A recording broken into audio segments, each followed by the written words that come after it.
Buen día, soy la alumna González Soles Belén Ruth y el día de hoy les hablaré del resumen. Mentira, la verdad 4. Kant, fundamentación de la metafísica de las costumbres 1. El resumen. Canal Encuentro. Bueno, en la introducción se dice lo que veremos más adelante para así poder llegar a las personas. También con qué relacionan la ética a las personas y la descripción de la vida de Kant. En el video veremos lo que le ocurrió a Kant, sus actividades, y veremos dos tipos de ética como fundamento de la felicidad y ética como fundamento del deber. Además, veremos cómo el pensamiento de Kant se veía a través de sus acciones. Y en esta parte resaltan tres preguntas. ¿Qué debo saber? ¿Qué puedo saber? ¿Y qué cabe esperar? Gracias.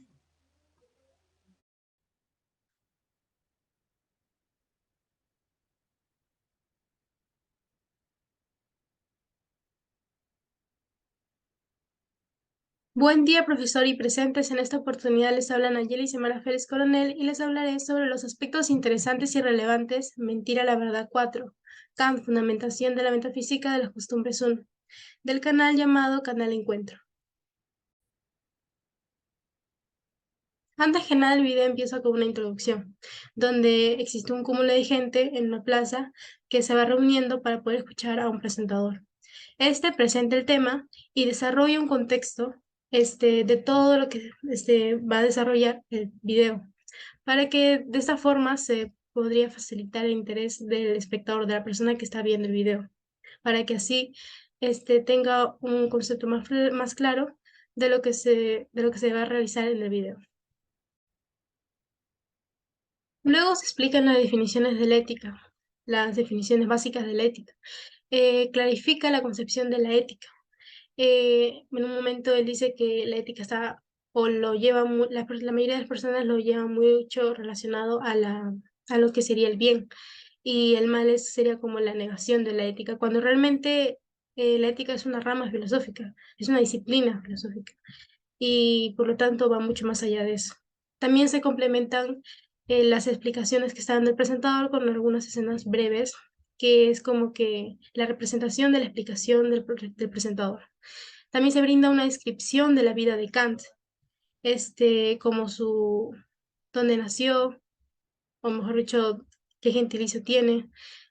También habla de las concurrencias de su de su día a día en su vida, como por ejemplo que iba siempre a una plaza a las 3 de la tarde y ahí hizo una anécdota del pueblo también. Y eso me pareció bastante agradable para poder familiarizarnos con este tema. También se mencionan en el video dos grandes líneas éticas. La primera es la ética como fundamento de la felicidad y la siguiente es ética como fundamento del deber, la cual el filósofo Kant es la idea que más defiende, o es uno de los filósofos que más defiende esta idea, pues él defiende la ética del deber. Es como que el sentido del ser humano es el deber hacer esto y no deber hacer esto. Y eso es, me parece importante que el video mencionara esto, pues a raíz de esto se mencionan varios episodios de la vida de Kant y así demuestran el pensamiento del Kant a través de sus acciones, ¿no? O de su vida, pues, de su vida diaria. Otra de las cuestiones del video es cómo conocemos el universo. Y acá es donde hay otras tres cuestiones más como respuesta, que sería ¿qué puedo saber? ¿Qué debo saber? ¿Y qué cabe esperar? En la primera pregunta, ¿qué puedo saber? Kant acá es resaltado como el filósofo de la renuncia, pues él menciona que el conocimiento es ilimitado. Es decir, que el conocimiento tiene un límite para el ser humano y que hay que aceptarlo, pero a la hora de aceptarlo, al saber esto, tenemos que profundizar hasta el conocimiento que podamos llegar y tenemos que profundizarlo. Y también tenemos otra pregunta, es el qué debo saber y el qué cabe esperar. En esta última pregunta, el presentador, bueno, el video se basa en ejemplificaciones con escenas breves que se pueden visualizar para dar un mayor entendimiento a lo que se está refiriendo esta explicación. Dentro de todo el video me agradó porque fue muy explícito, se dejó entender y, y también hubo complementaciones como las escenas y los sonidos que son muy interesantes a mi parecer. Y eso es todo, muchísimas gracias. In progress. Bueno, en esta oportunidad voy a hablar sobre los aspectos en los que no estoy de acuerdo del video Kant, Fundamentación de la Metafísica de las Costumbres 1. Yo hablaré de los primeros 9 minutos. Como primer punto, la ética kantiana enfatiza la universalización de las máximas. Para que una acción sea moralmente correcta, debe ser concebible y aceptable como una ley universal que todas las personas deben seguir en situaciones similares. El problema es que es rígida e inflexible para tratar con situaciones excepcionales o extremas. En la vida real hay situaciones en las que una acción que sería considerada inmoral en circunstancias normales podría ser normalmente justificada por la mayoría de las personas. La universalización estricta de máximas podría llevar a resultados moralmente insatisfactorios en tales casos. Otra razón por la que no comparto la universalización de las máximas es por la falta de flexibilidad cultural, ya que las diversas culturas y diversas perspectivas éticas en todo el mundo no se toman en cuenta. Lo que puede ser moral en una cultura podría ser inmoral en otra. La ética de Kant tiende a pasar por alto estas diferencias culturales. Otro aspecto en el que no estoy de acuerdo es que la ética de Kant se basa en el deber y el respeto por los principios morales, sin importar las consecuencias. Para Kant, lo que hace que una acción sea moralmente buena es su conformidad con el deber y la voluntad de actuar de acuerdo con las máximas universales, independientemente de las consecuencias. Y ahí he puesto algunos ejemplos que plantea Kant de deberes, como el deber de no mentir, pero hay personas que mienten para proteger su vida, para proteger su privacidad y así evitar la intrusión no deseada. El deber de no robar. Hay muchas personas que viven en condiciones extremas, en donde la necesidad los obliga a robar, ya sea para alimentar, tratar una enfermedad o brindarle una buena educación a él o a un familiar. También está el deber de ayudar a los demás. Ahí aparece un concepto como es la autonomía. Muchas personas no desean nuestra ayuda y debemos respetarlo. Tampoco podemos entrometernos en temas familiares, en temas de romance o de pareja que no nos involucre. Y por último, el conflicto de deberes. Por ejemplo, ¿qué hacer cuando el deber de no mentir entre en conflicto con el deber de proteger la vida de alguien? Ahí Kant no nos explica claramente qué deberíamos hacer. Y si se nos llega a explicar, no es algo que puede ser aplicado por todos y que no todos estarán conformes con la respuesta. Muchas gracias. Sí.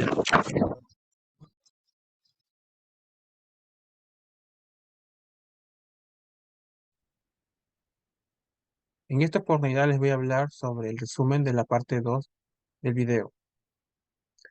Aquí Kant nos indica 3 preguntas, resaltando su posición en que debemos renunciar al pensamiento de que el ser humano puede conocerlo todo absolutamente, debido a que nosotros, como dichos seres, tenemos un límite de conocimiento, y es en eso en lo que deberíamos enfocarnos, ya que al conocer nuestros límites, nos permite profundizar más en lo que conocemos.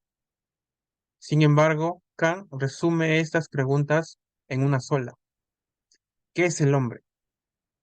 En esta pregunta, Kant nos incita a entender los límites del ser humano, dejando de lado los conceptos religiosos o dogmáticos, tomando como único concepto lo que cada ser humano puede construir como sentido de la realidad.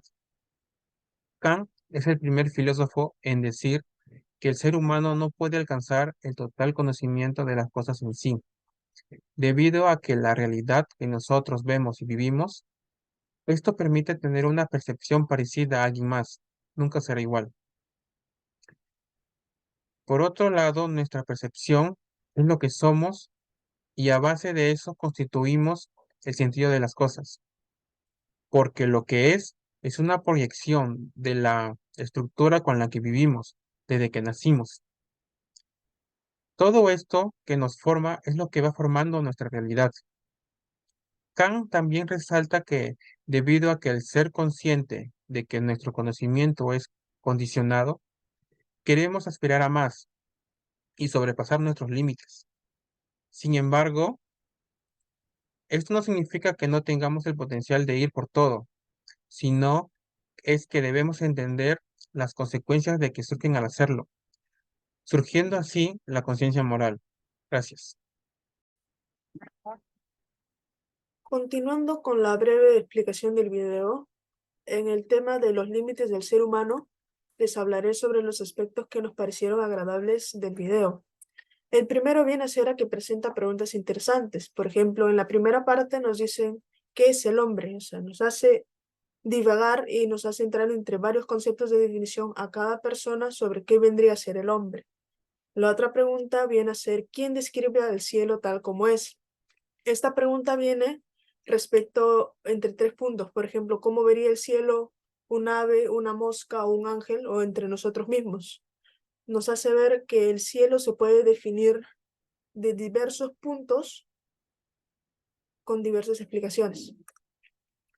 Para el segundo punto que nos parece interesante viene a ser que explica los conceptos con claridad. Por ejemplo, nos hablan sobre el iluminismo. Y nos vienen a decir que el iluminismo nos dan la explicación de a qué se trata el iluminismo y qué es lo que busca el iluminismo. O sea, no nos deja con la duda y lo explica de una manera en la que todos lo pueden entender, con un lenguaje sencillo y no tan complejo. El tercer punto que nos parece interesante es que presenta ejemplos mientras explica los conceptos o ideas. Por ejemplo, mientras nos dicen iluminismo o nos dicen que una cosa se puede definir desde diversos puntos, nos dan un pequeño video donde que hay varias personas viendo hacia el cielo y nos hace ver, y entre cada persona nos enfocan a cada uno de ellas y mientras él explica, nos hace ver cómo cada persona se cuestiona internamente, nos hace ver como si entre cada persona hubiese una diferente definición de algo. Y el cuarto punto que nos parece interesante es que mantiene al público atento e interesado al tema, lo cual es difícil de lograr mientras tú explicas un tema que realmente no es tan interesante para todo el público en sí, pero a la gente que él tiene, pues ahí los mantiene. Y eso sería todo. Gracias. Prosiguiendo con la exposición, yo les comentaré sobre aquellos aspectos con los que no estamos de acuerdo del video Mentira la Verdad 4, Kant, Fundamentación de la Metafísica de las Costumbres 1. El primer aspecto del cual les puedo comentar es el uso del léxico filosófico. Si bien es cierto, es un documental sobre filosofía, valga la redundancia, si la finalidad del documental es informar y explicar sobre un tema, debería intentar usar la menor cantidad de palabras o conceptos filosóficos posibles, ya que para la mayoría de las personas que no han llevado un curso de filosofía o que simplemente desean aprender sobre algún tema nuevo, esto les puede generar cierta dificultad al momento obviamente de intentar comprender las ideas del expositor y también podría desencadenar en un cierto desinterés de las personas por aprender filosofía, ya que la mayoría lo vería como una disciplina que es para muy pocas personas que conocen conceptos rigurosos y poco comunes. Y el segundo y último aspecto es la falta de explicación de algunos conceptos o ideas. Si bien es cierto que el expositor en el documental intenta por una y otra vía llegar al público, sobre todo intentando comprender las ideas a través de ejemplos de la vida cotidiana, hay ciertas ideas mucho más abstractas, ¿no? Que son difíciles de intentar ejemplificar o realizar una analogía con alguna situación de la vida cotidiana, con lo cual no se puede llegar a explicar de la forma más adecuada todos los términos que se usan durante ese video, ¿no? Durante el documental. Y bueno, eso sería todo con respecto a la segunda parte del video. Muy buenos días, mi nombre es Emily Santiago y en esta ocasión le daré un resumen de la tercera parte del video Mentira la Verdad 4 Kant, Fundamentación de la Metafísica de las Costumbres 1 del canal Encuentro. Bueno, la búsqueda incondicional. Según Kant, todo ser humano, aún sabiendo que tiene un límite, tiende a sobrepasarlo, ¿no?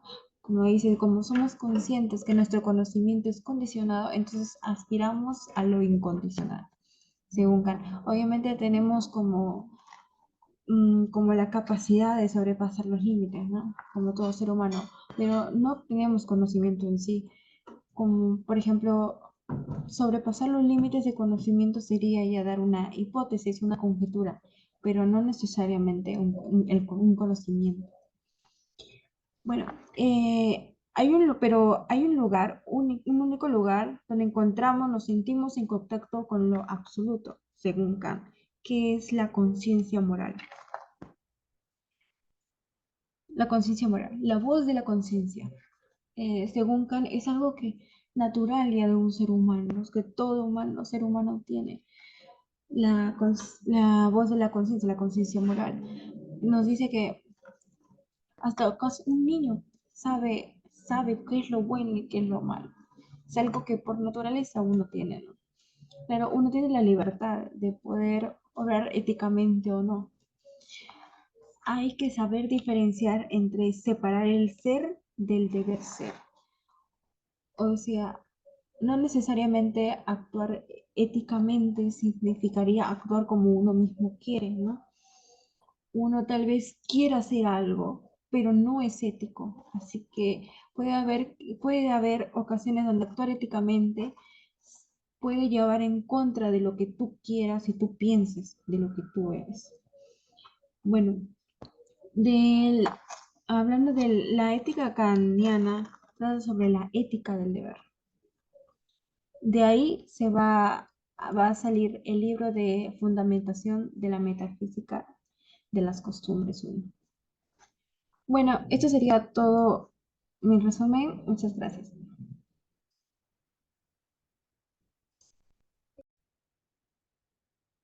Para finalizar con el trabajo del grupo 3 respecto a la fundamentación de la metafísica de las costumbres, que son posturas establecidas por Kant, en primer lugar voy a hablar sobre la ética formal kantiana. Se rige en 2 puntos. La primera, de que la ley moral no depende del contenido, sino de la forma. ¿Esto qué quiere decir? De que Kant expresa posturas o corrientes filosóficas muy distintas a los utilitaristas o materialistas, ya que el contenido en sí se va a basarse en la voluntad. Segundo punto, de que la ética kantiana prescinde totalmente del contenido. Es decir, se va a basarse en la forma, en el imperativo universal. ¿Por qué? Esta sí va a validar la veracidad de las formas de ley. Posteriormente, Kant, dentro de los principios éticos kantianos, para él la conciencia moral es un tema muy importante en cómo nosotros los seres humanos deberíamos de ser. Y para explicar mejor este contexto, he establecido 3 puntos. Primero, es de que no es suficiente para actuar conforme a la ley o de acuerdo a la ley. Respecto a este caso, se trataría de una acción legal, pero no moral. Para que una acción sea moral, la voluntad ha de estar determinada únicamente por la ley. Los sentimientos no tienen nada que ver. Cualquier motivación distinta a la propia ley constituye un acto de hipocresía. En segundo punto, encontraríamos de que para Kant el único sentimiento consciente es el respeto, pero no el respeto habitual al que nosotros hablamos, sino del respeto a la ley moral. El deber está por encima de todo, y la ley moral para Kant es considerada perfecta, es obligatoria y sobre todo es un deber. Y como punto 3, encontramos de que no se trata de actuar conforme al deber, sino únicamente por deber. ¿Esto qué quiere decir? De que por respeto a la ley moral, por el deber que impone a la misma, el cumplimiento debería ser considerado obligatorio. Entonces, estos 3 puntos constituyen o constituirían posteriormente a la supremacía del bien del ser humano. Esto sería todo respecto al tema. Gracias.